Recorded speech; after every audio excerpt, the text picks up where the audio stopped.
கடலூர் மாவட்டம் விருத்தாசலம் அருகே இருக்கக்கூடிய மணவாழ்நல்லூர் கிராமத்தை சேர்ந்த சுப்பிரமணியன் அவர்களின் குடிசை வீடு நேற்று இரவு ஏற்பட்ட மின் கசிவின் காரணமாக தீப்பற்றி வீடு முழுவதும் எரிந்து சேதமடைந்தது. இந்த சம்பவம் குறித்து அறிந்த பாரதிய ஜனதா கட்சியினர் விருத்தாச்சலம் தெற்கு ஒன்றிய தலைவர் சங்கர் அவர்களின் ஏற்பாட்டில் கடலூர் கிழக்கு மாவட்ட தலைவர் அக்னி கிருஷ்ணமூர்த்தி தலைமையில் பாதிக்கப்பட்ட சுப்பிரமணியன் அவர்களின் இல்லத்திற்கு நேரில் சென்று ஆறுதல் கூறி நிவாரணம் வழங்கப்பட்டது. அப்போது கட்சி நிர்வாகிகள் பலர் உடன் இருந்தனர். வீட்டில் இருந்த எல்லா பொருளும் மொத்தமாகவே இதாகிடுச்சுங்களா? எப்படி எப்படி அந்த அளவுக்கு ஃபயர் ஆயிடுச்சு?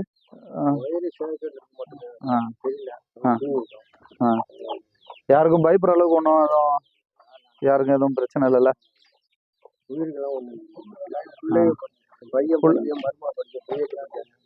புத்தகம்லாம்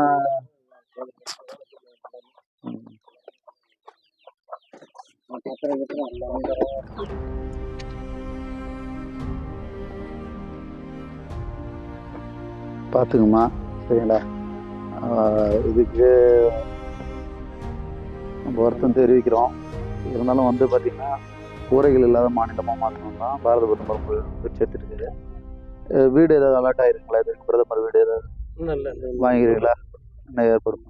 இது ஒவ்வொருத்தவங்களுக்கு இந்த கிளர்க்கா இருக்கவங்கலாம் வந்து ஏதாவது அமௌண்ட் கொடுத்தாதான் ஒவ்வொருத்தவங்களுக்கு வந்து வீடு பார்த்து கொடுக்குறாங்க. அது எந்த வீடா இருந்தாலும் சரி.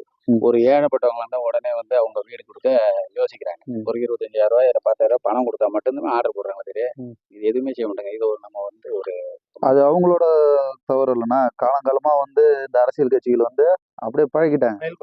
மக்களுக்கு வந்து நல்லது செய்யணும், மக்களுக்காக தான் அரசாங்கன்றதை மறந்துட்டாங்க. மறந்து அப்படியே போயிட்டு இருக்கு. இல்லை, இதுக்கெல்லாம் ஒரு முடிவு வரும்போது விரைவில் கவலைப்படாங்க. இந்த விஷயத்த வந்து நம்ம வீடு விஷயத்த நம்ம ஒன்றிய தலைவர்கிட்ட நீங்கள் கொடுங்க. நம்ம மாவட்ட செயலாளர் இருக்காங்க, மாநில பாப்பா இருக்காங்க, மாநில செயலாளர்லாம் இருக்காங்க. இங்கே எல்லாரும் சேர்ந்து உங்களுக்கு இதை ரெடி பண்ணி கொடுப்பாங்க. உங்களுக்கு அந்த புத்தகம் மற்ற ஏதாவது தேவைனாலும் அந்த டீட்டெயில்ஸ் எல்லாமே அது எங்கே ரெக்கார்ட் பண்ணணுன்றதுல பண்ணி கொடுங்க. எல்லாம் தேதி இங்க யாருன்னா இன்சார்ஜ்?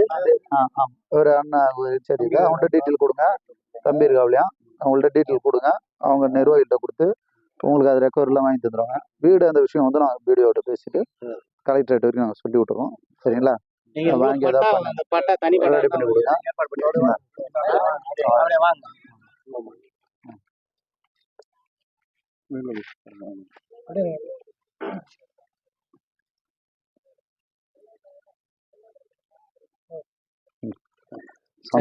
பாருங்க, எப்பயுமே நான் மக்களுக்காக பாரதிய ஜனதா கட்சி எப்பயும் நிற்கும். சரிங்களா? நீங்க கவலைப்படாங்க, செஞ்சு தரோம் எல்லாருமே.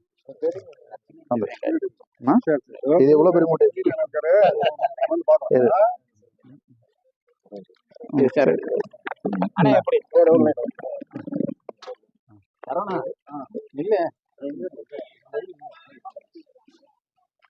சரி, சந்தோஷம்.